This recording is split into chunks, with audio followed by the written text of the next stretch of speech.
This is RetRead Podcast. We take a deep dive into the Fear Street series And review other books we've read. I'm Serge. And I'm Anna. We're happy you can join us.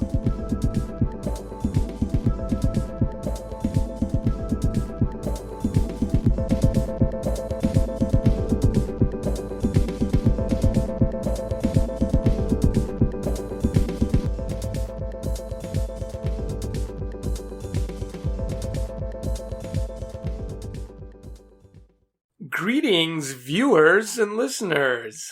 Welcome back to another exciting episode of RetRead Podcast. And another book review episode, because our last episode was about Book Expo, and our next episode is about Book Con. Yep, this is an actual RetRead episode where we talk about books and Fear Street. Before we go into our discussion on Fear Street One Evil Summer, we both have books that we want to review. I recently read, this was the latest installment in the October Daye series. It's called Night in Silence by Seanan McGuire. I started the series off last year when I read The Brightest Fell. Actually, the year before, I guess. I liked it a lot. It was really action-packed, and I gave it 4 out of 5 stars. This one, I'm kind of more on like the 3 out of 5 stars thing. I didn't dislike it. I did like it, but, something that was really good about the previous book, jumping into the series at book 11, it was very easy because the author devotes like the first couple of chapters to filling you in on the backstory, and that's a godsend if you're new to a series. But when you go on to read the book after, in book 12, like I did, and the author does the same exact thing, it means a slow start. So when I started it last year, got a couple chapters in, kind of petered out for me. I stopped reading it. Picked it up again this weekend, and I could not put it down. It was just a real page-turner. Can you tell us what the book was about? October Daye is off to another adventure. This time what happens is she comes back from a long night of doing her job, catching fae beasts running amok in San Francisco, all tired and ready to go sleep through the day, when basically her ex-fiancé and his new wife break down her door and are like,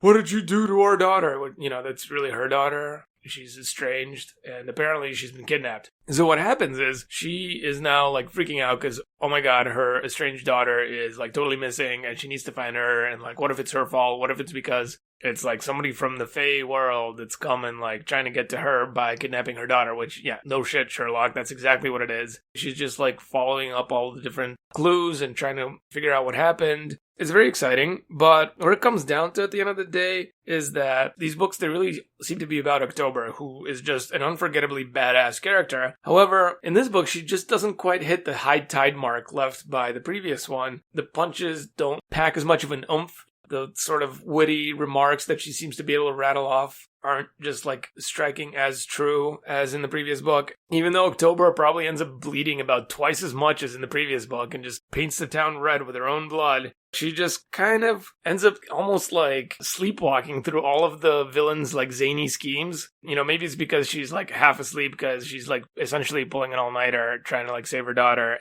Basically, nothing that is arrayed against her ever feels like something she can't really, like, surmount. Nothing really feels insurmountable. And it feels like almost like a foregone conclusion she's gonna win. At the end of the day, when she actually does confront the big bad towards the end of the book, it's almost anticlimactic because all of the little traps and stuff that were laid for her were, like, way tougher than the actual villain. The actual villain just gets stomped, and that's it. And then the ending has this weird, like, secondary ending, which, like, does absolutely nothing. Like, there's all of a sudden, like, oh my god, the conflict's back again. We thought it was resolved, but it's not. It's almost like it's a nothing. It gets resolved, like, almost as quickly as it starts. The other thing is the Luda Judge. The Sea Witch character is, just this giant MacGuffin goober thing. Oh, you can fix anything as long as you, give her something in exchange. And in this case, it ends up being like a freebie almost anyway. So it's like, oh, okay, yeah. You almost don't have to worry about anything because like, well, if anything really bad happens, then the Goober Geek will just fix it in the end and it'll be fine. Maybe just knowing that from reading the previous book also took some of the like tension away. So overall, I just didn't quite enjoy it as much. I mean, I was still like laughing out loud and having a great time. Couldn't put it down. So I would definitely recommend this, right? I wouldn't say like, oh, it's a terrible book. No, I give it 3 out of 5 stars. It's a good, solid book, but it's just not the best one ever. That's my review. Do you think that you enjoyed the previous one more because it was the first one you had read, and because you had an idea of what the book could be, you didn't like this one as much? Had you not read the previous one and you just came into this one, do you think that you would have viewed it differently? Maybe. One of the reasons that I liked the previous book was all of the mythological references to Celtic mythology. And I mentioned this in my previous review for the previous October Daye book. The interesting thing is this one also had basically the same kind of references to Celtic mythology, including like one very major reference, first of all, really important to the plot point, but also was a full retelling of a pretty big Celtic legend. I really enjoyed that aspect of it. And of course, I don't know if it would have been enough coming at it with fresh eyes, if it would have been enough to like balance it all out. But this time around for me, it wasn't enough to balance out the fact that it was just a little bit slower than the previous book. And the ending was like kind of poorly constructed in my opinion. In the previous book, the villain gets built up and then you get to the villain and then it's even worse than you thought. You're like really rooting for the villain to be taken down like 100 notches or so, and then it happens, and it's just so satisfying. And in this one, it's like there is no real build up for the villain, and it's kind of anticlimactic. Maybe if you'd read like a bunch of the previous books, the villain would be like more of like an OMG reveal, but yeah, no. The power difference. October Daye is like way more powerful than the main villain in this book. The villain like never stood a chance. It wasn't even a contest. Because the villain is like a throwback to some of the previous books. Maybe like to older fans of the series, it's like this huge step like, oh my god, 10 books ago, we never would have dreamed that October would be here. And look at her now. Maybe it's a little bit of that, but having not read any of the other books except for the previous one, I definitely did not get that. So is there just too much lagging that didn't add to the story between all the action scenes? No, there was no lagging, right? If there was lagging. So what do you mean by it's slower? The first few chapters, again, like reintroducing everything, and then just the fact that it's not as sharp and snappy as the previous book was. I think you read a book recently that you enjoyed a lot more than I enjoyed Night in Silence. Yeah, I actually read Recursion by Blake Crouch. Blake Crouch is the author of Dark Matter, which was the big sci-fi book from like last year or 2 years ago. And he's back with a new sci-fi book, and it's a standalone. There's so many different books coming out that are part of a series, the start of a series, the middle of a series, the end of a series. Well, Blake Crouch is here doing good work, giving us nice standalone books. So basically, Recursion is about two different characters. One is a New York City cop, Barry Sutton. He's investigating this death and also this mysterious phenomenon called false memory syndrome, where people go mad with memories of lives they've never lived. Like the Mandela effect? Sort of. There's a conversation about the Mandela effect there in the book. And then the other part of the story is about a neuroscientist called Helena Smith. She does research on memory because her mother has Alzheimer's. And she's basically spent her entire life trying to create technology that's going to help people preserve memories as a way to like relive memories. Somehow these two stories get intertwined. And honestly, I had a lot of fun with this book. It goes like kind of crazy by like maybe the last third of the book takes itself to like this whole new level. The first part is really good setup, and I guess people might find it to be a little slow as you're being introduced to the lead characters and trying to figure out their storylines and how they mesh together. But once things come together, they like come together. At the surface, it looks like this sci-fi popcorn romp, but when you look beyond it, like any good science fiction, it's actually making you dig deep and ask yourself questions about like humanity and how our memories do or do not define us, and science and technology and how we allow it to impact our lives, and what for the greater good actually means. In my Goodreads review, I do talk about like another thing in this book, but I feel like for what I've said about this book, that would be a spoiler. But I will say that this book deals with something that a lot of other sci-fi books deal with. And once you get to that part in the book, you'll understand what I'm talking about. But I would just say that you're going to have questions and be like, oh no, it's the sci-fi trope and it's going to hit all the problems. Every single sci-fi book or movie or show that handles this, it's going to hit those problems. And Recursion embraces those issues that you're going to think of, uses it as part of its plot. And it basically incorporates those conundrums. Is it like a time travel paradox? So anyways, Marry it completely understands the consequences of those questions and allows it to be the driving force of the story. And like I said, I had so much fun with this book. I spent one day reading it. That's how quickly it went for me. While I thought the two main characters were kind of well developed on their own, once they sort of meshed together, I felt like they needed a little more cohesion to be brought together. Any complaints I would have about them are more in spoiler territory, so I'm not going to touch on that. But I will say that I did like the secondary characters. I really liked the main characters. And I thought the world that Blake Crouch created was believable, even though things were simultaneously deteriorating and escalating quickly. There is some science to think about in this book, and luckily when I wrote my review, I was riding the high of like, wow, this book was so much fun. I did major in biology, specifically neuroscience, so I actually don't want to turn on that part of my brain to think about this book in any way, shape, or form, and I don't want to think about like any of the other science in this book because I don't want to nitpick it. It's just not worth it. It's just a lot of fun. And I think that if you have the ability to not focus on like minute details of the science, you're going to have a ball.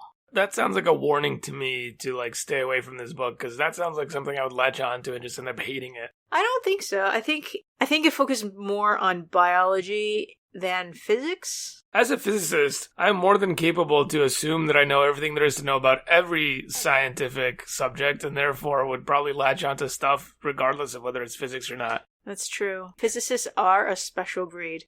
But no, I gave this book a 4.25 out of 5, rounds to 4 out of 5. My issues of the book are all in like spoiler territory, so I can't really talk about it. I think those are the 2 books that we wanted to review, right? Yeah, that about wraps up our pre-Fear Street section. Are you guys ready for some Fear Street action? Well then, in that case, right after the intermission, we're gonna review Fear Street, One Evil Summer.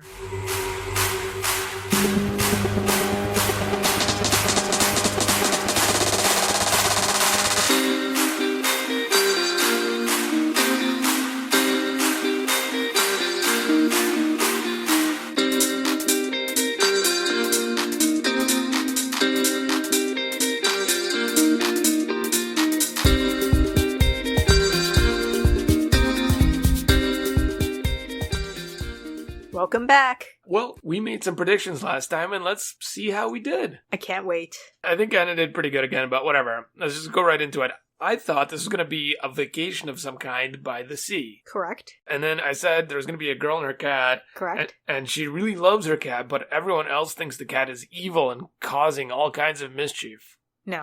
The real reason for the mischief, however, is not the cat. Yes? It is the girl's summer boyfriend. He's evil. No. And male murder. No. Murder weapon strangulation. No. And murder victim female. No.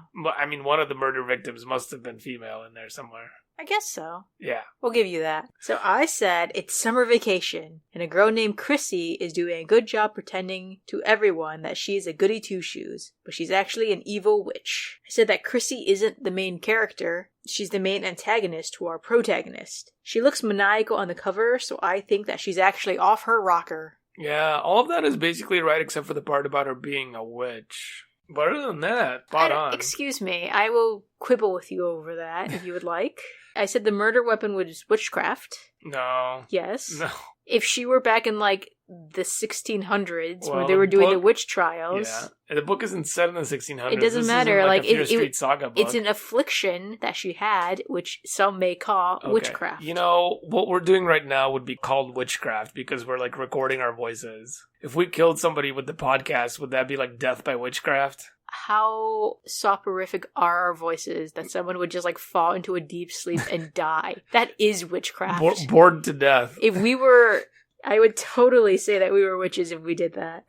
I said the murderer gender was female and that the victim was male. Oh my god. Sometimes I think, like, you just go on Wikipedia and you just look this stuff up beforehand. This is ridiculous. Alright, whatever. Anyway. Plot synopsis. Yeah, well, Amanda Conklin's family has to hire a mother's helper for their summer in Sea Haven. Unfortunately for Amanda, it looks like Chrissy's plans involve more than just babysitting and taking Amanda's place in the family. So for our characters, we start with Amanda Conklin. She and her family live on Fear Street. She has large brown eyes and chestnut brown hair. She has an 8-year-old brother named Kyle, a 3-year-old sister named Mary, and Mary has this lisp. Her dad, Mr. Conklin, is a public defender, and he's taking the summer off to finish paperwork because that's something that happens. I don't think so. And Mrs. Conklin is a journalist working on an article about new pressures on today's young people, and that paper is due by July. And they have some family pets. First, we got Salt and Pepper, and they are two cute little canaries that are in like a little birdcage. And then we got Mr. Jinx. He's an orange tabby cat. So now let's get into Chrissy. We've been talking about Chrissy a lot already, and it's only like minute 3 of the podcast.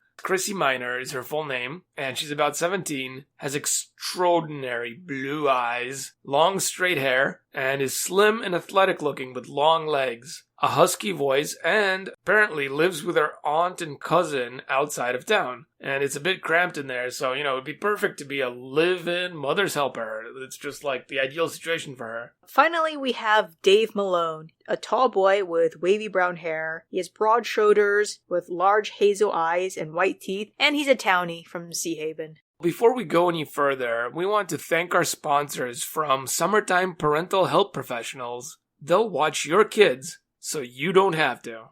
And now let's get into the in-depth plot.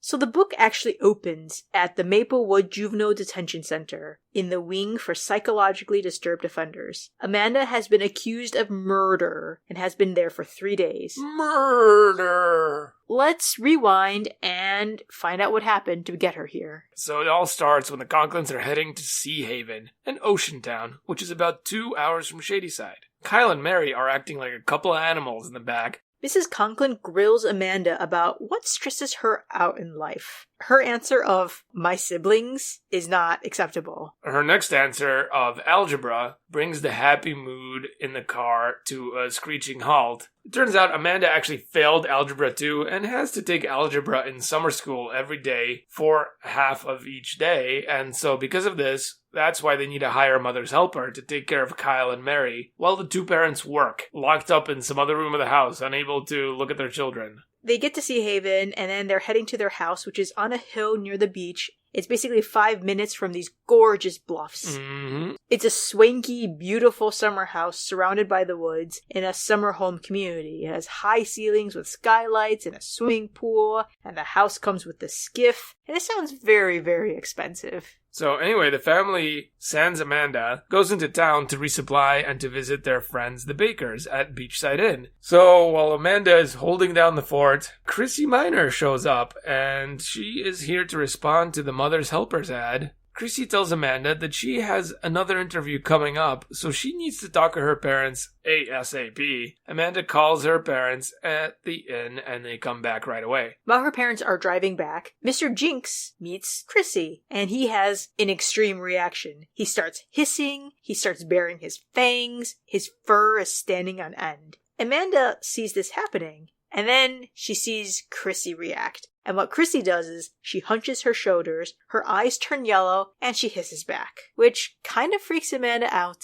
And then Amanda notices that even the birds have stopped singing in Chrissy's presence. That's a bit ominous. Right, yeah. Well, her parents couldn't have gotten home any sooner because this is when they show up and the interview commences. Chrissy is eager to take on a live-in job because, as I mentioned earlier, her living situation is a bit cramped. She has 2 references on her resume, but neither one picks up their phone. But the Conklins think she's too good to be true, and they don't want to, give her up now because she's got to go to another interview, and they're like, oh, shoot, if we, don't say yes right now, they're, pressured. It's like a nice sales tactic, Chrissy, right? So the parents are like, we got to get her now, because who knows, if there's going to be another person answering the ad. And even 8-year-old Kyle thinks she's a total babe, quote-unquote. Ew, RL Stine, come on, he's 8. Amanda is the only one who thinks maybe everyone's just being a bit hasty. They should wait until the references pick up. But then again, she did fail algebra, and she's the reason they're in this predicament in the first place. So, what can she say? Chrissy is hired on the spot, and the fun begins. So Amanda watches Chrissy move into her room. As Chrissy is moving, a metal suitcase containing newspaper clippings opens up, and the clippings are everywhere, and Chrissy is desperately trying to keep all the clippings away from Amanda. Yeah, a little bit suspicious, but she does give Amanda one clipping.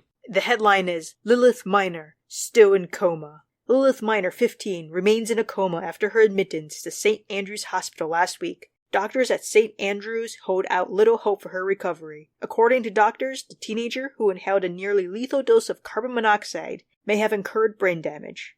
If she comes out of her coma, doctors say she might suffer from any number of possible brain disorders. And Chrissy tells Amanda that Lilith is her twin sister. But already at this point, we're thinking like, this seems a little bit suspicious, but okay. Anyway, the weekend is over, and Amanda has to head off to summer school. As Amanda bikes to school, she thinks about how her family has fallen in love with Chrissy. They act all goofy around her, and she's like also wondering about the newspaper clipping and Lilith. It's like she's thinking about these things, just cannot get Chrissy and how suspicious she is of her out of her mind, even as she's riding to school. Well, she finally gets to school, and she sees that there's 8 or 9 other kids in her class, and she just happens to sit next to a very cute boy, Dave Malone. They have to partner up during class, and they find out that Dave Malone knows the XYZ part of algebra, but not the tangent and arc part. That's high school geometry. Geometry's not even part of whatever. Yeah, it's 2 different classes. So Amanda starts grilling Dave about Chrissy instead of working on their algebra.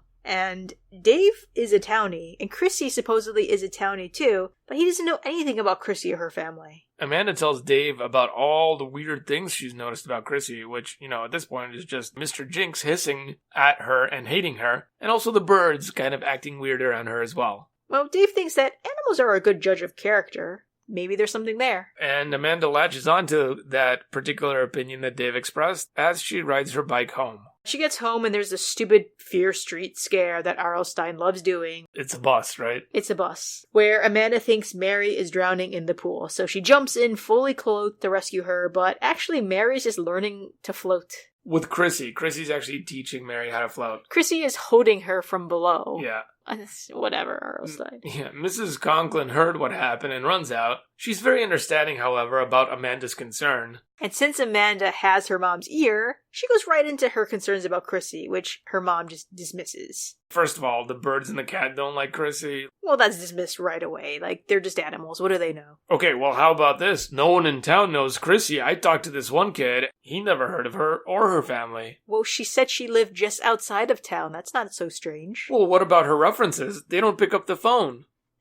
It's summer. People are out of town. Well, how about her sister Lilith? Chrissy said she was evil. Did you ask about that?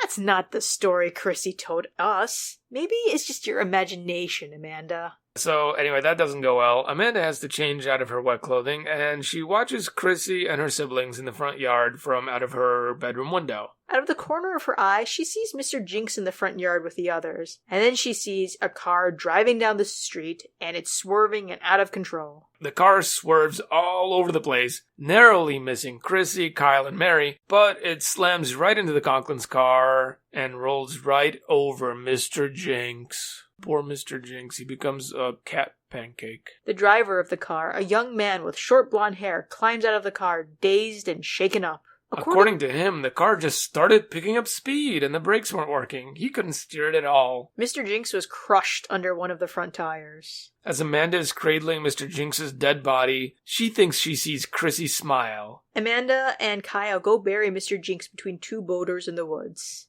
And the adults try to distract the younger kids from what happened. Amanda can't concentrate on her schoolwork. She doesn't want to join everyone else in their frivolities. She's still mourning her cat. She tries to go asleep, but has awful nightmares about Mr. Jinx. She goes to get a glass of water because she can't sleep, and as she walks past Chrissy's room, she notices the door is open. She looks in and sees that Chrissy's standing in a shaft of moonlight and laughing maniacally while floating half a foot off the floor. This is like where the book goes, oh snap. The next scene involves Amanda's parents waking her up outside of Chrissy's room. Apparently she's just like on the ground in the hallway, like right outside Chrissy's room, and Mr. Conklin was going out to get a glass of water and noticed Amanda just lying there on the floor. Amanda absolutely freaks out and tells her parents about seeing Chrissy floating in the air. And they don't buy it. Surprise, surprise. And then Amanda throws herself into Chrissy's room to prove to her parents that she was right. Chrissy's in bed sleeping. But Amanda, at this point, just absolutely flips out and accuses Chrissy of pretending to be sleeping. She says, "There's no way I was dreaming or imagining things." Chrissy has no clue what Amanda is talking about. Very reasonably, Amanda starts screaming, "Liar!" while shaking Chrissy. Well, it's time for Mr. Conklin to drag Amanda out of the room and bring her into the living room. She's sobbing while he says that he understands she must be in shock after Mr. Jinx. Mrs. Conklin asks if Amanda is worried that they're replacing her with Chrissy. It's like, well, I wasn't worried before you said that, but now that you mention it... What a weird thing for a parent to ask.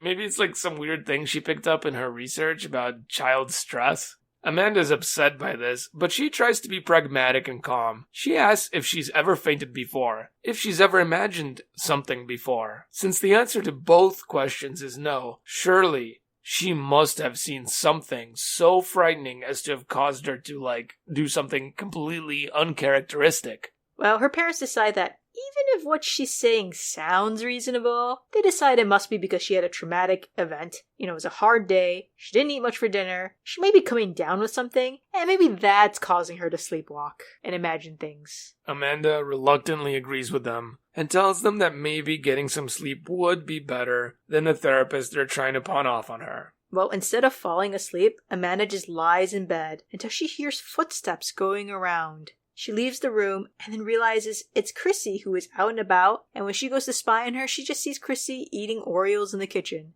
How evil. So Amanda does the most reasonable thing ever and creeps into Chrissy's room and starts snooping around. This is where she finds the newspaper clippings and starts trying to read all of them. She's not really a speed reader, so obviously Chrissy catches her and is furious about Amanda snooping around her room, maybe an hour at most after the giant flip out she just did. Kind of understandable. Somehow, a wind comes through the room and blows the clippings away from Amanda, and then Amanda runs out of the room, the door slams shut behind her. What happens, though, is that she finds that one of the clippings from the pile of clippings kind of blown out from under the door or something, or got slammed outside in the hallway, and it's from the Harrison County Gazette. From 2 years ago, it talks about this tragedy. Mr. and Mrs. Anton Minor were found dead in their bed at 1 a.m. Their only daughter, Lilith, is still alive, but she is in a coma with little hope of recovery. It's wait a second, only daughter. So their deaths were ruled as accidental because someone left the family car running in the attached garage. It's some shoddy police work there. The carbon monoxide filled the garage and then went through the heating and cooling duct system into the house. And the thing that stood out to Amanda wasn't the shoddy police work, but it was the fact that Chrissy wasn't mentioned in the article at all. But, according to her dad, reporters don't always get all the facts right when covering criminal cases. Maybe they just left something out. But Chrissy had told Amanda's parents that her parents had died in a car accident. Maybe she just considers this a car accident? Well, it just doesn't sit right with Amanda. So she decides that she's going to show her parents the article in the morning. But then... it catches on fire and burns into dust. And then Amanda hears maniacal evil laughter in her head that just won't stop. But actually, if my parents had died by committing carbon monoxide car suicide, I wouldn't want to go around advertising that to people. So I might just say car accident too. That's kind of understandable, to be honest with you. But yes, she's obviously evil. This is some crazy shit here. I think I agree with you to the point where the article catches on fire.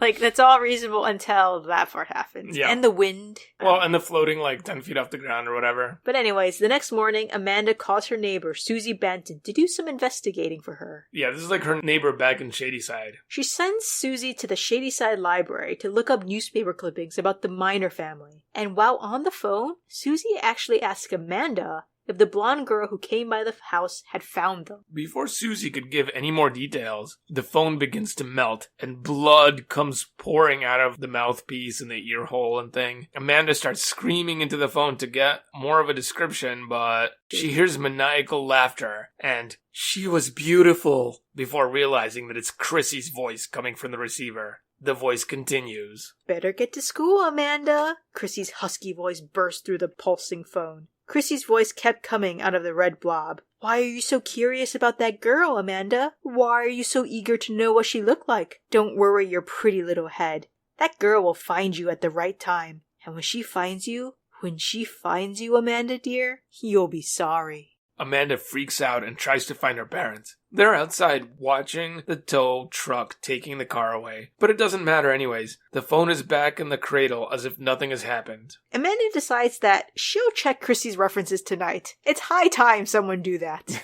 So, with that in mind, Amanda talks to Dave in class. She tells him what's been happening, and he believes her because there's no reason for her to make it up. This is their second time meeting? Actually, Dave's been asking around, and apparently no one has heard of the Minors. The address Chrissy gave us to an empty house. A bunch of people were murdered there. So the story goes. Dave and Amanda go for a drive, and Dave shows her around town. He shows her Channing Bluff, which is an official scenic overlook. There are a bunch of boulders sticking up from the side of the bluff right under the overlook, which plays a role later in the book. They go to the beach and meet some of Dave's friends and his brothers, Mike and Ed. And he shows her how to ride/drive a wave runner. Yep. And they actually take that wave runner to a small island, which has some weird survivalist prepping stuff. It's an old hunting camp. It was used by hunters, but now it's just for him and his friends. There's a blanket, and there's dried and canned food, among other things. And then, from the pile of crap there, Dave gives Amanda a knife to plant on Chrissy. And his bright idea is, if the Conklins see that Chrissy is hiding a knife, they will definitely fire her or something. I don't know. Yeah, whatever. So anyway, Dave and Amanda make out for a bit, and summer boyfriend. Dave brings Amanda home, and he's introduced to Chrissy, and she kind of flirts with him. So this is kind of like a distraction. He flirts back. They kind of grill Chrissy about being from Sea Haven, and she clarifies that she's from Seaport, which is the town next to Sea Haven, and that the address she put down is of the vacant house because her aunt had just bought it. And Chrissy continues to flirt with Dave, and he shows her the car. This is all to buy time so that Amanda has a chance to plant the knife in Chrissy's room. Unfortunately, as she's holding the knife in the middle of Chrissy's room, it just starts shooting blood all over the place. The tip of the knife is just blood is pouring out of it. It's all over Chrissy's room. It's all over Amanda. Well, Amanda, understandably, runs around the house screaming, and as she runs into the living room, she notices that someone has slit the birds' throats. Bye-bye salt and pepper. This is the point at which Mrs. Conklin runs into the living room and sees the birds and Amanda.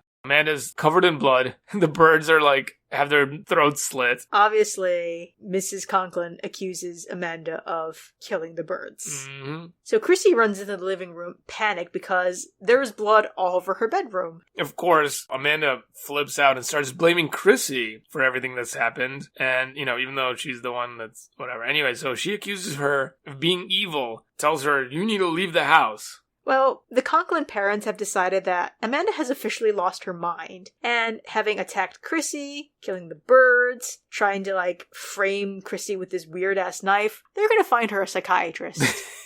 Which, is actually very proactive of them. I'll give them that. I mean, that is proactive of them, but what I would have done is I would have just fired Chrissy at that point. My daughter was okay until this Chrissy character came along, just remove Chrissy from the equation, right? So Amanda's session with her psychiatrist, Dr. Elmont, involves him telling her that failing algebra isn't the end of the world.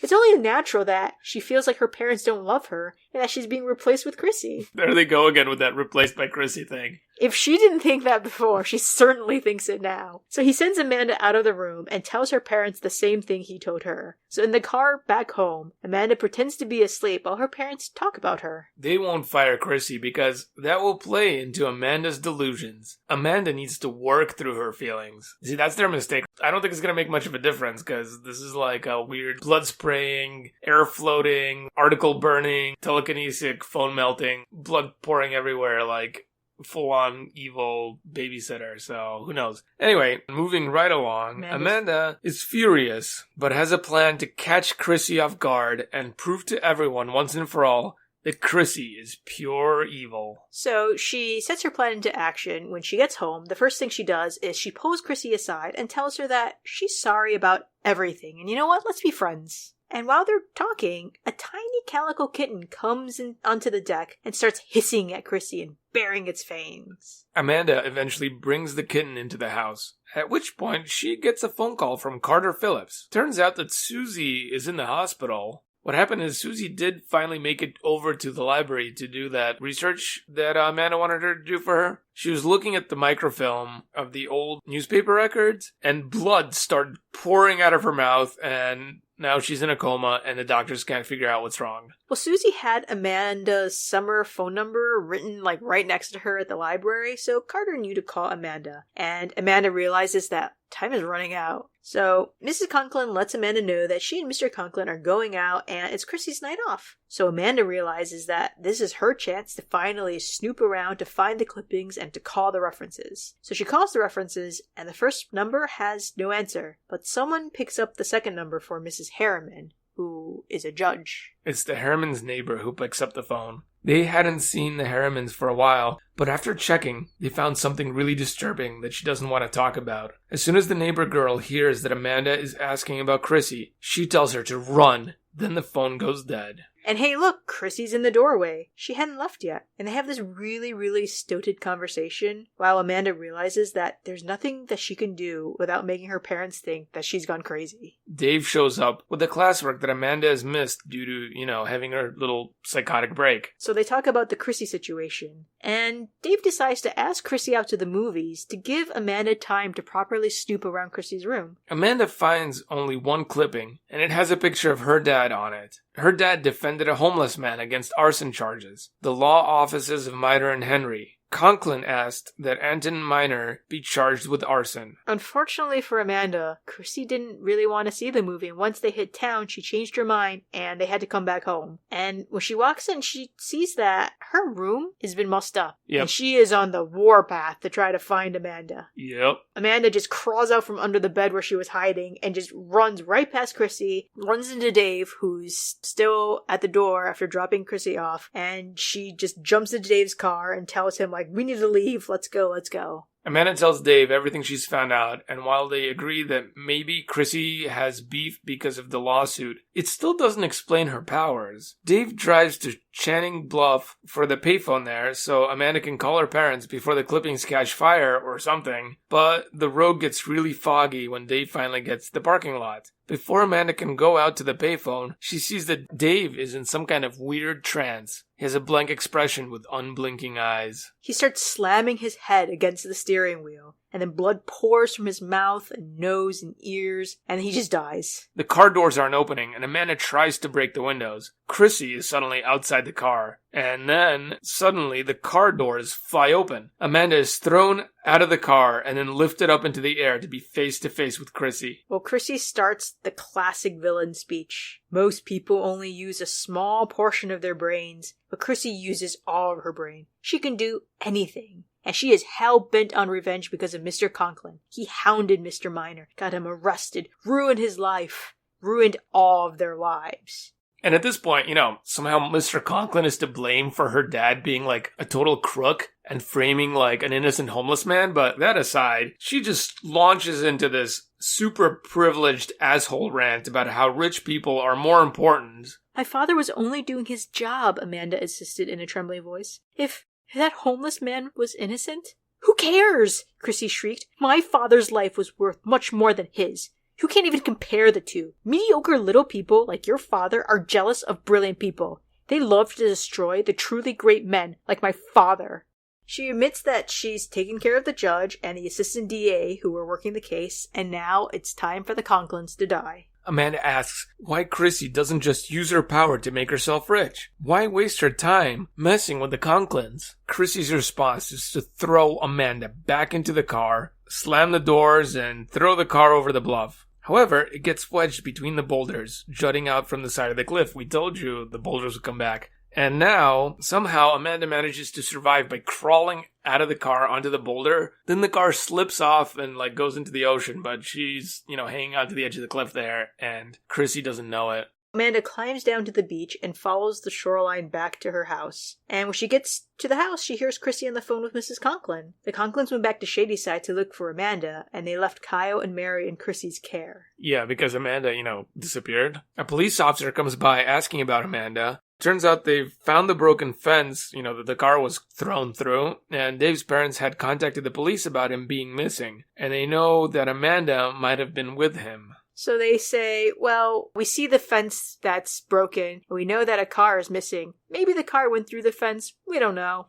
Yeah, I mean, Ted goes in, Ted goes out, car's not there anymore. After Chrissy goes to the bathroom, Amanda uses this opportunity to go to the kitchen and get some food. Unfortunately, Kyle and Mary run into the room, and Amanda is barely able to hide and sneak out of the house. But she leaves Cheerios on the counter. Chrissy obviously figures out that Amanda is somewhere near the house. Chrissy gets into Amanda's head and tells her that Amanda's going to die, and then Mary, and then Kyle. Well, now Amanda knows that as long as she can stay alive, Mary and Kyle should be safe. So she hijacks somebody's wave runner and goes to the island that has the cache of supplies in the old abandoned hunting camp. She rambles up, arming herself with knives and shit while eating the dehydrated food available. And then Chrissy gets back into her head and insinuates that, you know what, she's not playing this game. Screw it. She's just gonna kill Kyle and Mary. Starting with Mary. Amanda jumps onto the wave runner and zooms back to the area near her parents' beach house. She sees Chrissy taking the skiff out to sea with Kyle and Mary. Chrissy attacks Amanda with headaches. And then,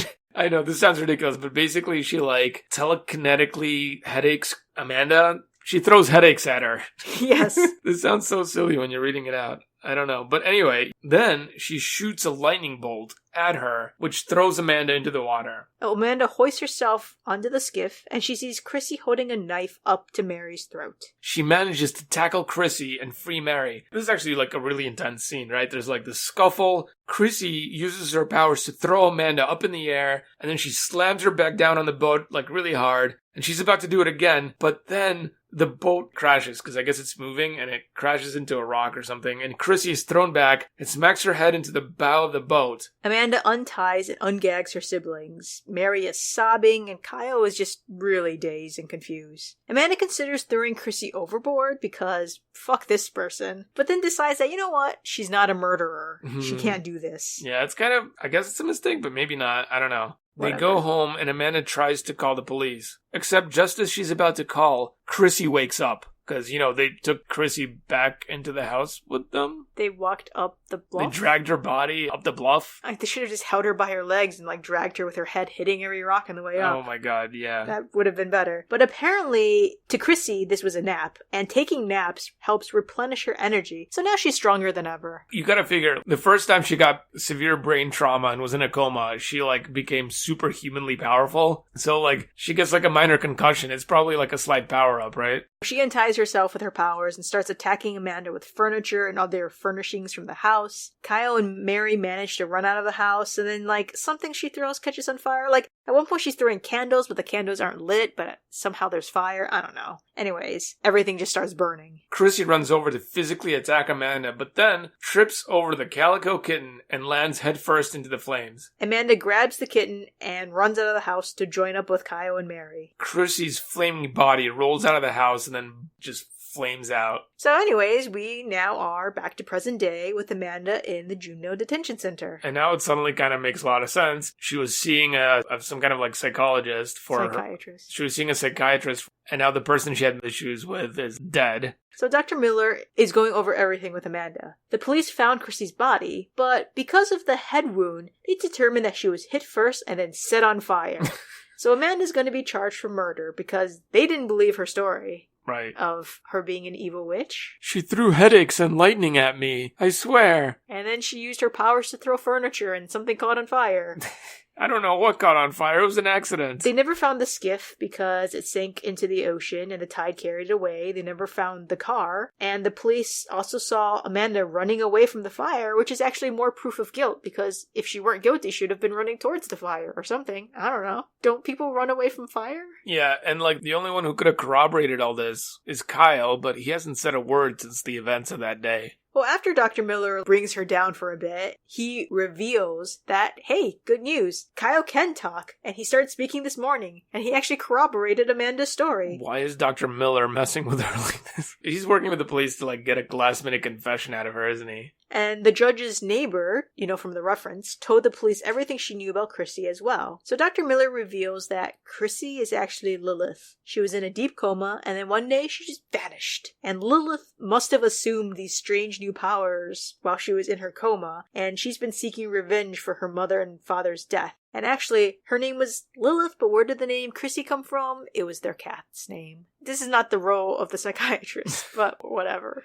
I still don't get, like, first of all, the authorities would have never believed the story, even, like, if all the evidence pointed towards it, because there's, like, no video evidence of, like, any of these superpowers, so, I don't know, whatever. Her parents apologize for not believing her, and, you know, they have, like, a tearful reuniting, and then they head back to Shadyside. But as Amanda looks back at the house, because they have to go back to the house. Why are they going back to the house? The burned out house? Why are they there? Nothing. Maybe they were camping out in, like, the pool house or, like, the shed or something. Whatever. Anyways, so now it's time for them to head back to Shadyside. And as Amanda looks back at the burnt out husk that was their house, Amanda thinks she sees Chrissy waving. But then the girl disappears before Amanda can say anything to the other people in the car.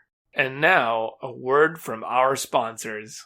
Screaming, shouting, crying. Do you need a vacation from your family vacation? Have money to spare after renting a beachside summer house? Well then, summertime parental health professionals are here for you. Imagine yourself relaxing at the beach, or working, while one of our certified SPHPs attends to your child's needs.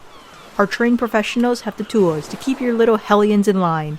From mental probing to occasional bloodletting, there's no line they won't cross. Anything for the greater good. Enjoy the waves and the sand with no worry. Carefree date nights are just a phone call away. No need to check references. Just call 740-229-9618 before supplies run out. Fear Street Mythos. Obviously, Amanda and her family are from the Massachusetts Shadyside, no? Yeah, if you're 2-hour drive from the seaside, and we're talking about, like... Ocean. She specifically says ocean. Yeah, and we got the bluffs.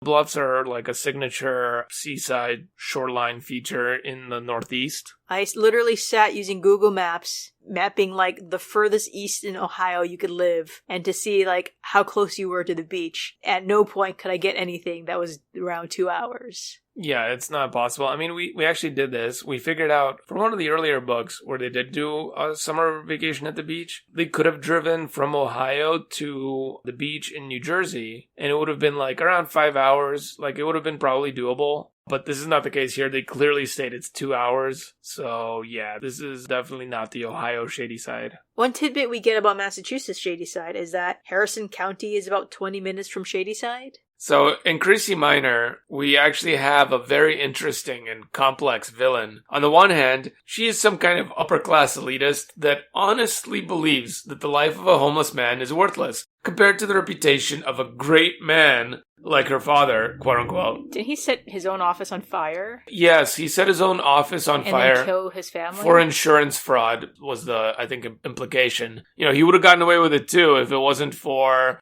Amanda's meddling defense attorney father, like, defending an innocent homeless man who was framed for the crime. And so they have to pay for their good deeds by dying. You know, the whole family should be wiped out. She already killed the judge and the assistant DA, so... Yes, exactly. Next up are the Conklins. We have that whole aspect of her. They could have just left it at that, right? She doesn't necessarily even need to have any superpowers at this point. She could just be, like, knife murdering them all. But what happens on the flip side is that we have the idea of being able to unlock the full potential of your brain. I actually did a little bit of research to try to figure out where this idea goes back to, because I've heard of this, and I'm sure you've heard this trope. Yes, of course. Yeah, I think this is a pop culture thing that's been going around for ages, and I dug in a little bit, and it turns out that this goes all the way back to the preface to the famous 1930s book, How to Win Friends and Influence People. You might have heard of that book also. It's a very famous book. I didn't even know it was written all the way back in the 30s. And yeah, I'm surprised to hear that. Yeah, I guess it's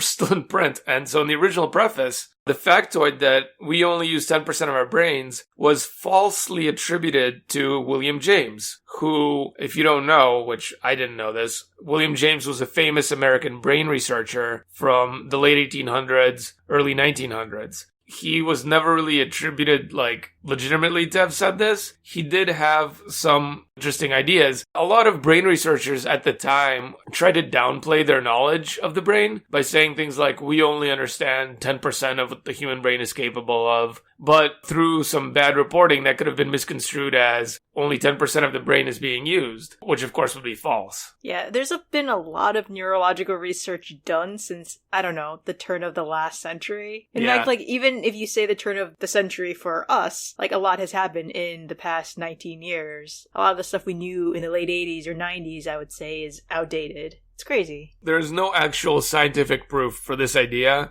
Since, like, the 1930s, it has taken root in popular culture. We've gone over the origins of this idea in pop culture, but the most recent resurgence of this idea has been, I believe, on the show Stranger Things on Netflix. There we have a top-secret government facility at Hawkins Lab, and they're using children as test subjects in unlocking the brain's full potential. And this is, again, going back to that same idea that's been recycled over and over again. Yeah, it's definitely a sci-fi trope. We've seen it in Star Trek, seen it in Stargate. It's a thing. And I think we've already noticed like several Hawkins Lab top secret research kind of themes running through the underbelly of the Fear Street mythos. So this could be kind of linked to that. Why is this kid who just randomly falls into a coma in Shadyside, why is her other 90% of the brain's potential suddenly unlocked, right? Of all people. And also, how does Shadyside have a hospital, advanced enough to take care of somebody with like that kind of brain damage and keep them on life support? For that kind of brain damage, I think you would need a trauma center, wouldn't you? Which I don't think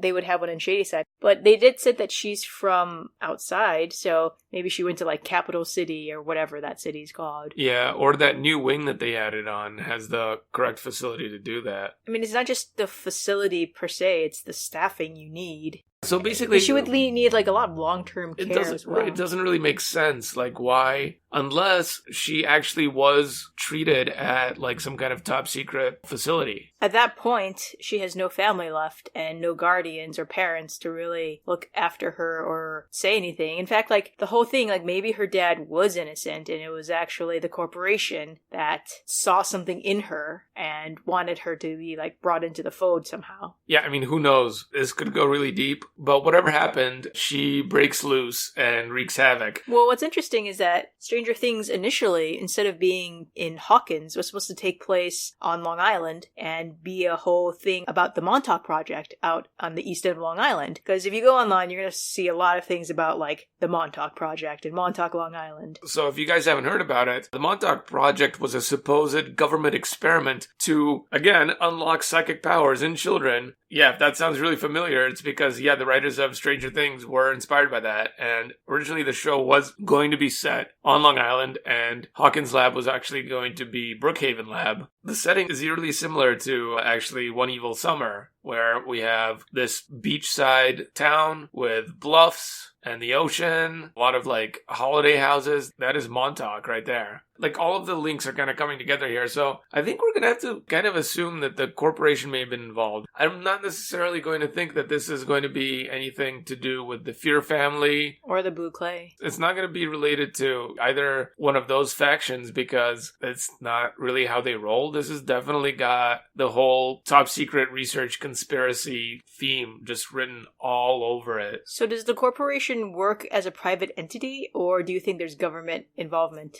We don't really know, right? My suspicion has been from the beginning that they are a private corporation that does some contract work for the government, perhaps. I don't necessarily think they're a government agency, but again, RL Stine doesn't give us a lot to work with here in terms of figuring out their motivations or their source of funding or most of anything. I think this project is called Project Fear. Is that an acronym? Is that going to stand for something? It will when I think about it some more. Because think about it, the whole thing started with a fire. Right. Fire, fear.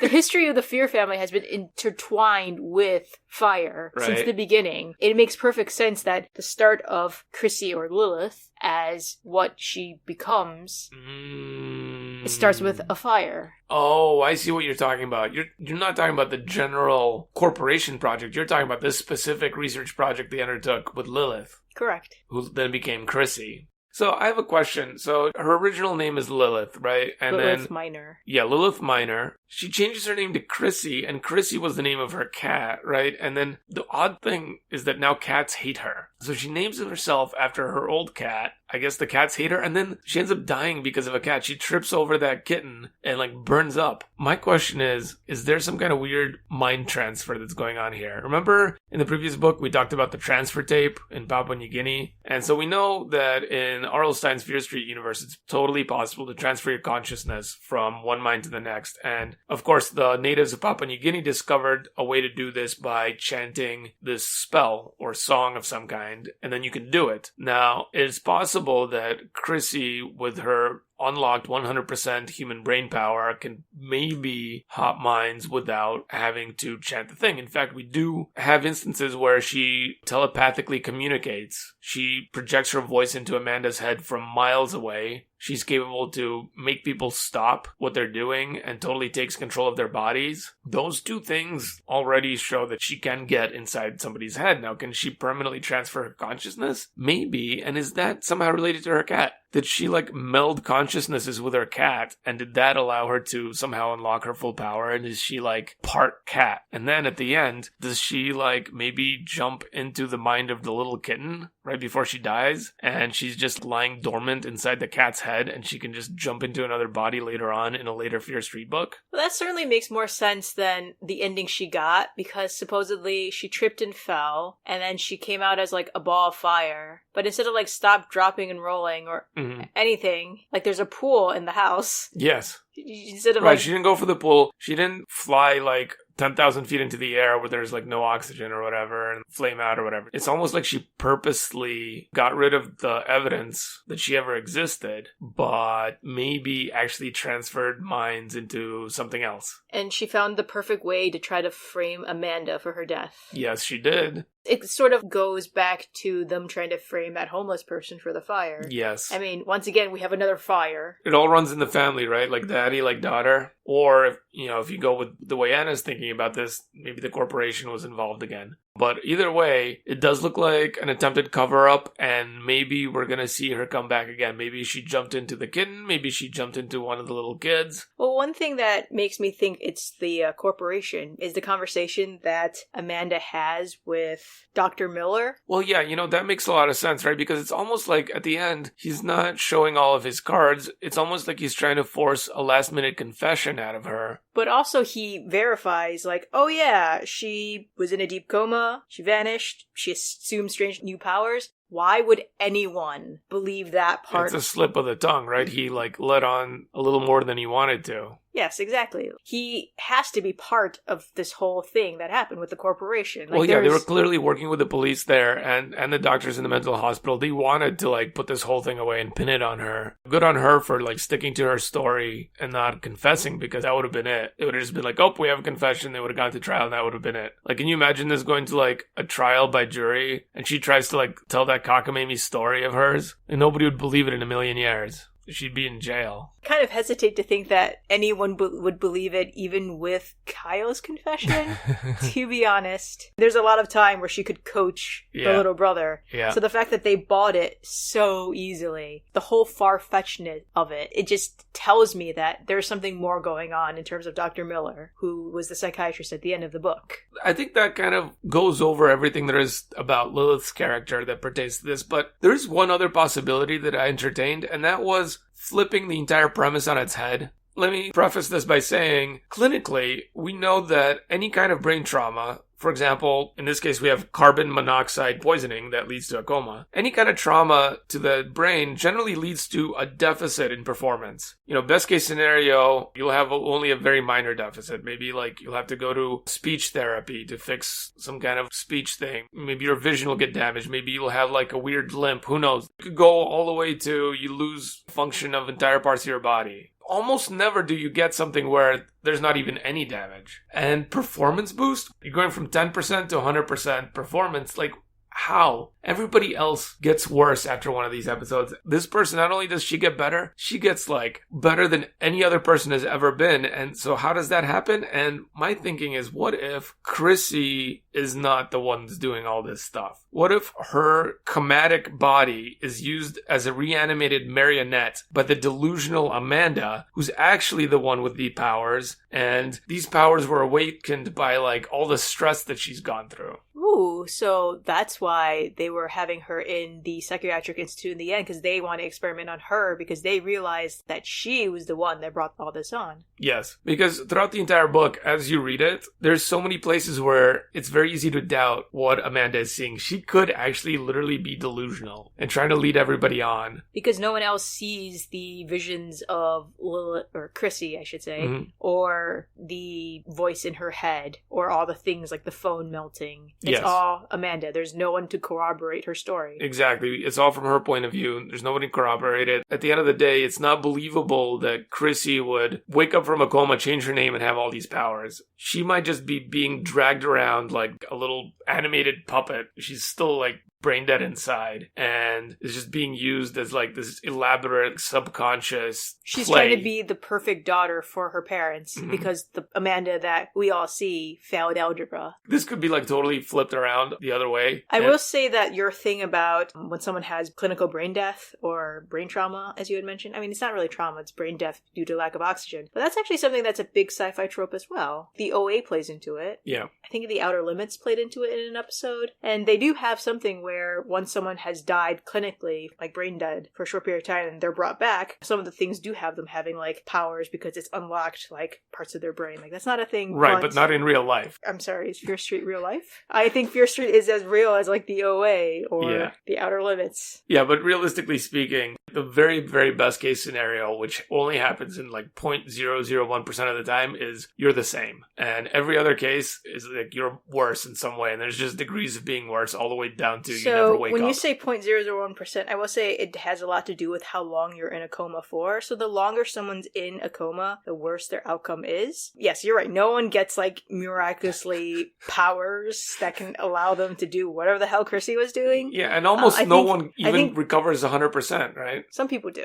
It's like rare. It's not less than it's not like 0.001% right. or whatever you said. There is a percentage, but it is not as common. You do have some sort of deficits going on in life. A lot of it has to do with like memory problems. A lot of people have short-term memory loss or long-term memory loss, or, you know, as you mentioned, like speech issues, mood stabilization issues, emotional issues. So that's a lot of the things that come with it. And if you think about it, Chrissy does have those problems. She does have emotional volatility.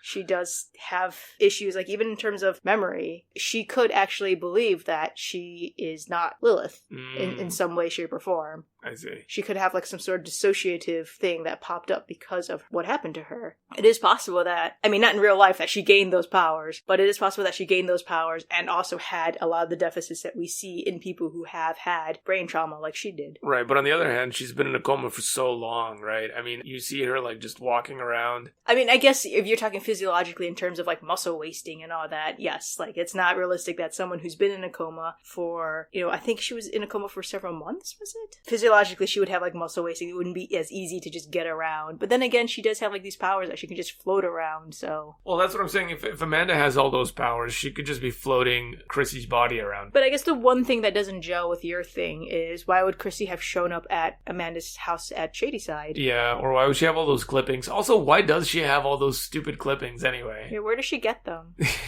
Did she, like, leave the hospital, go to, like, the library and get all the clippings? Those clippings make zero sense to me. I don't know what they're about. That is the one thing that, like, makes zero sense, but nitpicks are a bit away. Okay, yeah, so why don't we get into callbacks? Carter Phillips, the girl who calls Amanda about Susie, is Carter from The Cheater. What? That's crazy. Which one is she? Was she the main girl? She's the cheater.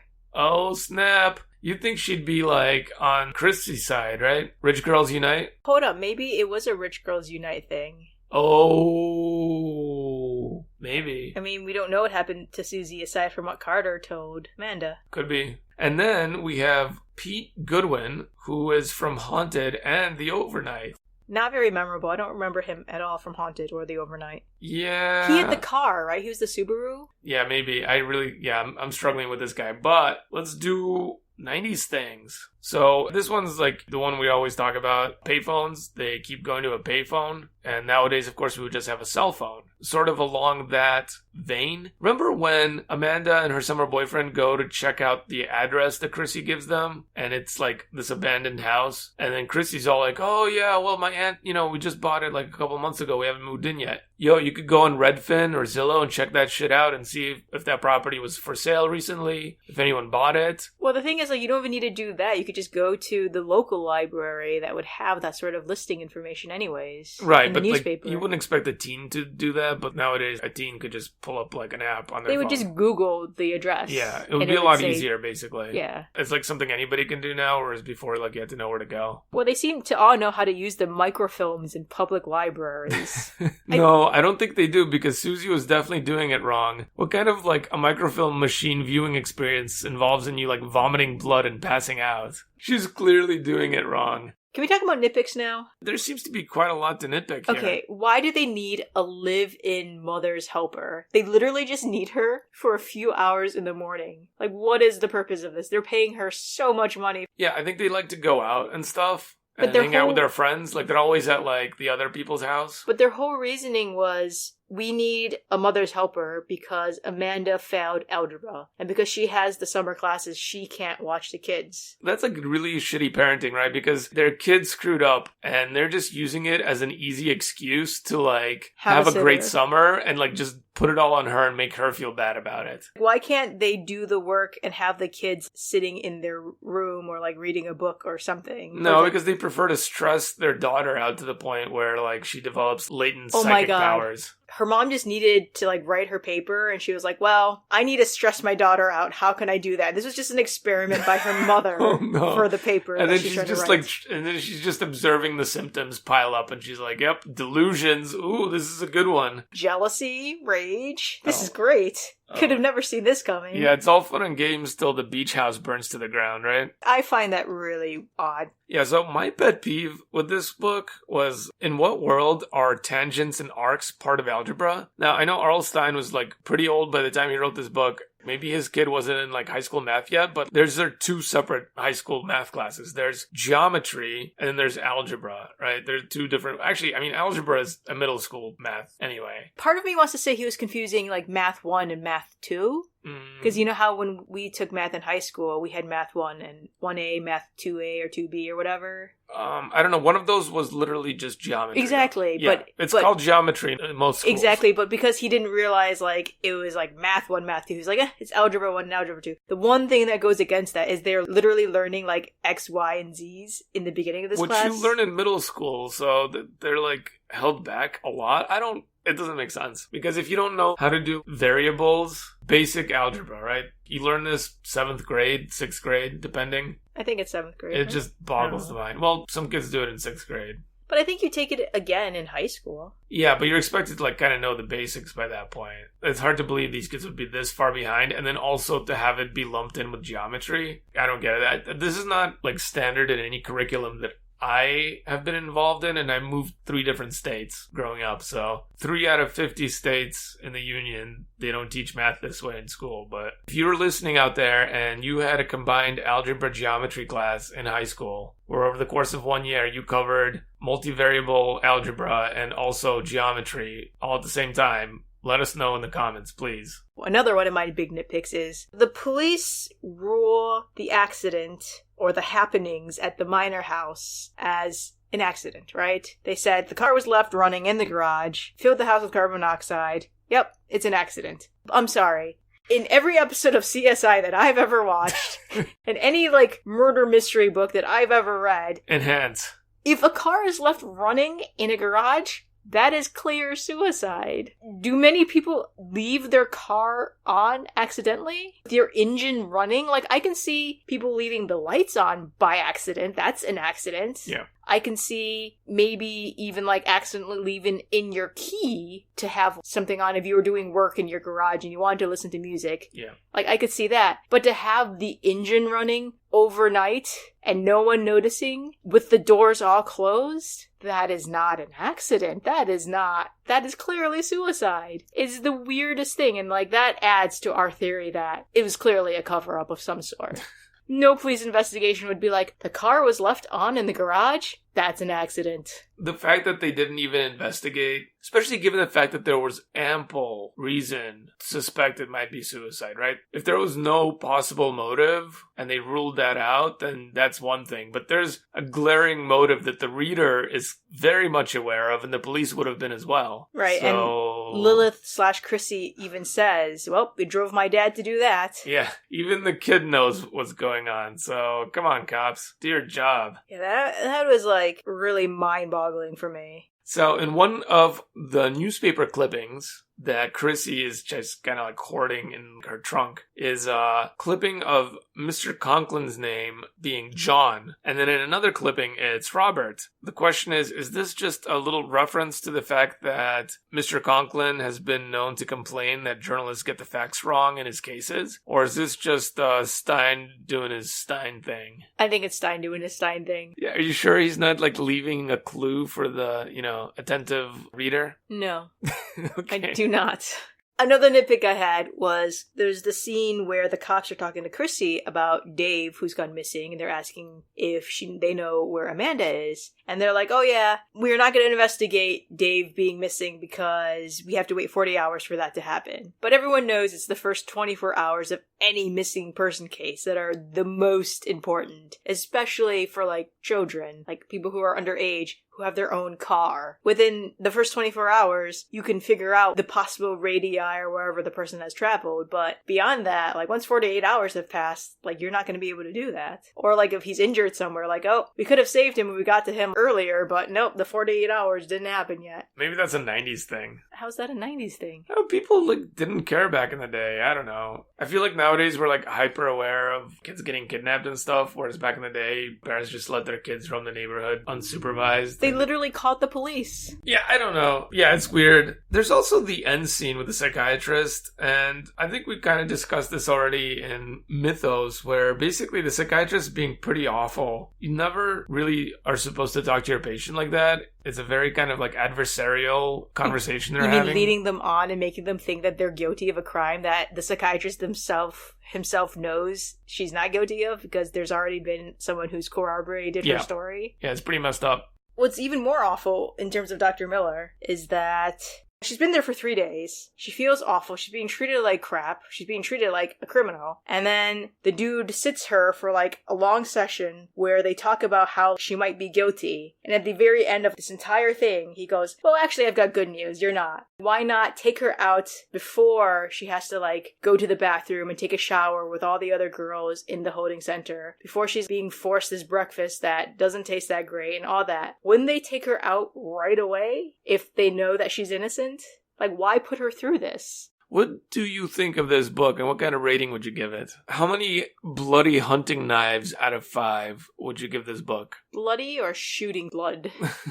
It's two different things. One is something that, like, if someone hid a bloody hunting knife in my room, I'd be, like, a little appalled by that. But if someone, like, gave me a hunting knife that just started spraying blood and I couldn't stop it. I want to see like a fan art of that. Amanda just holding a knife. How's the blood spraying? Is it spraying in like a jet from the point of the knife? Or is it kind of like a little sprinkler and it's like spritzing blood equally in all directions? Like, how does that work? I have no clue. Or is it just shooting off the entire blade? But like the way he describes it, it sounds like the entire room was just soaked with blood. Yeah, so it's like spraying in all directions. I guess so. Yeah, it's weird. Or maybe once it starts spraying, she just starts waving it around. Because like I feel like I would do that if something just starts spraying. Like, what the hell is going on here? It's the natural reaction.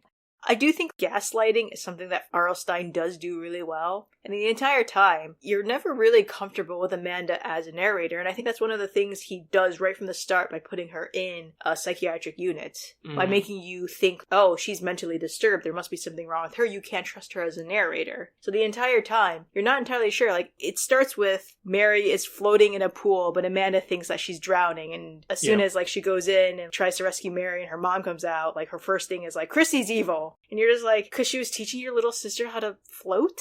Right, so exactly. And that carries through the entire book. And even at the end, I was not sure. I had this whole beta theory where it's like, well, maybe everything we thought about Chrissy is wrong. Yeah, she could be projecting stuff into her younger siblings' minds in terms of what they were seeing. Yep. So I thought that that was a really interesting way that he went about doing that. There is a bit of gaslighting, not just for us as readers, but for Amanda as a character. And I think that goes back to The Best Friend, where I thought that was like the scariest book he's ever written because of how terrifying that whole psychological mind game that he is playing on us and the main character is. So that's something that I think he does really well, and I think that's something that he carried through in this book pretty well. The whole sci-fi Stranger Things aspect of like someone using the quote-unquote full potential of their brain, which... I mean, she's like casting lightning. Yeah, she's like throwing headaches and lightning at Amanda. It's like, wait, excuse me? Whatever. Which also, if you think about it, it could just be Amanda's using so much of her brain power and giving herself a headache, and then it just like shocks her because of like the electric overload of all the action potentials firing in her brain. And she just thinks it's Chrissy, but Chrissy's actually trying to save her younger siblings from her. Oh my god. So there's so many different ways to read this story. Yeah, maybe that was when Chrissy actually awoke from her coma, tried to like save the younger kids, and then when she got knocked out again, she became a marionette again. Which could explain why instead of jumping into a pool of water when she was on fire, not doing that. Yeah, we're just going back into the backup theory for the Yeah,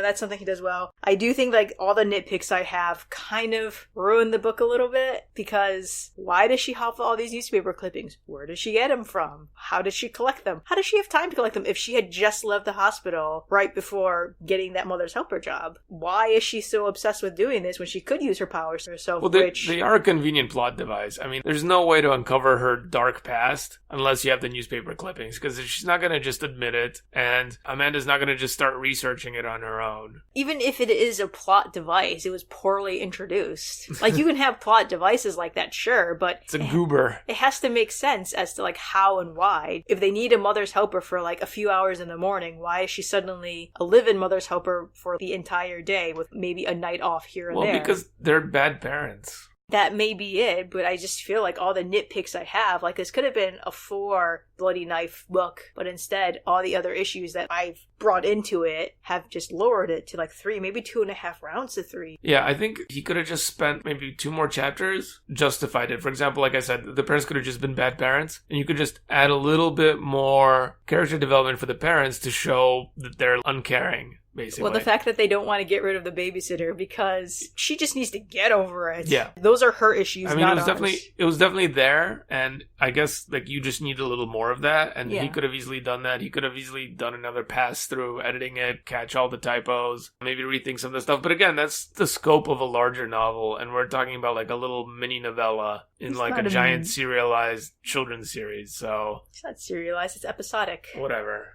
I don't know what that means. The point is, for me, I think this is him coming back from that book that he had ghostwritten and thinking he's trying to prove to himself that he still has it as the writer of Fear Street. He saw the ghostwritten book, it was pretty decent, and maybe he started getting doubts in his head. Do I still got it? Do I still deserve to be writing this series? And he decided, like, you know what, I'm going to roll up my sleeves, and he did a pretty decent job. It's definitely up there. I thought it was very compelling. I definitely figured out Chrissy's motive pretty early on. There was just, he dropped some hints in there, and I was like, oh, I know it's got to do with the fact that he's a defense attorney. Amanda's dad. But that didn't really deter me from really liking the book. Sometimes the fact that you figured out a mystery is kind of fun too. I definitely did not see the whole final scene coming with mind control and lightning and throwing headaches and giant boat chase scene. I just have another question. A survivalist cabin. Like, well, what did she think she was going to do in that survivalist cabin? Just she wanted chill to there? Eat some food. She was hungry. She was shoving Cheerios in her mouth. You know, it would have been good if you like described like her hunger and stuff. I think my other question is, it seems like Chrissy dispatched with the judge and the assistant DA pretty quickly. Why was she just hanging out at the Conklins for that long? Did she just need a place to stay that summer? I think she wanted to, like, psychologically torture Amanda. But why Amanda? Because she and Amanda are the same age, and therefore Amanda needs to suffer in the same way? She can't let Amanda, you know, have the happy life that she was denied by Amanda's dad. Well, I mean, that's the way she sees it anyway.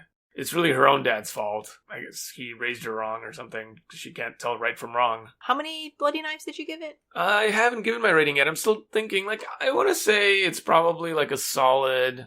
It's not like a 3. I'd give it like it's a 2 hunting knives shooting blood in all directions out of 5 for me. Alright, so I think that kind of wraps up our episode on Fear Street, One Evil Summer. So let's do our predictions for the next one, which is... Fear Street, The Mind Reader. Seeing too much is murder. Seeing too much is murder. Does that even make sense? I'm sorry. Like, isn't that a really awkward subtitle? Does it need like an extra punctuation? It needs a comma or a dash. It needs something. Or an M dash. Seeing too much is murder. Seeing too much is murder. I don't get it. You know that Goosebumps fake cover generator?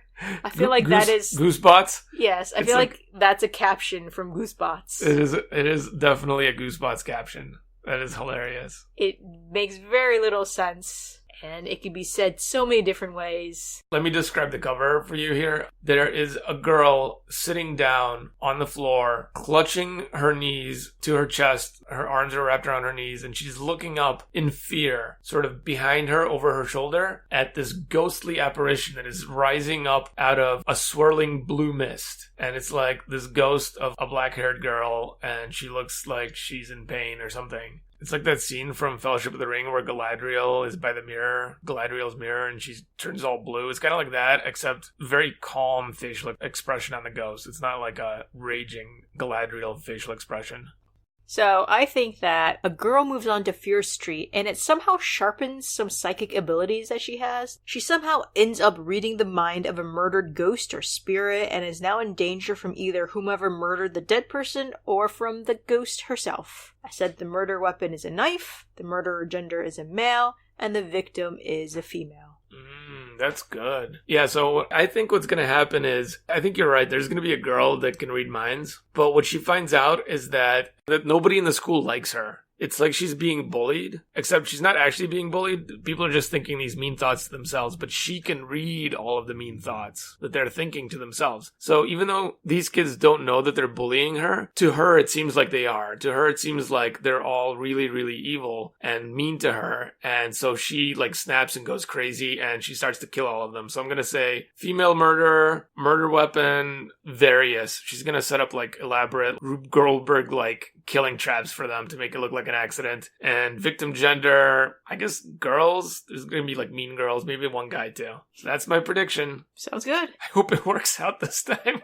Well, thank you so much for listening, guys. We plan to release another episode soon that's going to cover our experience at BookCon, and then we're going to be continuing with more Fear Street reviews after that, so stay tuned. Bye. We hope you enjoyed this episode of RetRead Podcast. Join us again as we continue our journey down Fear Street. We love hearing from you guys, so feel free to reach out to us at RetRead Podcast on Twitter and Facebook. Email us at ret.read.podcast@gmail.com. Don't forget to like, rate, and subscribe. Once again, thanks for listening. See you again soon.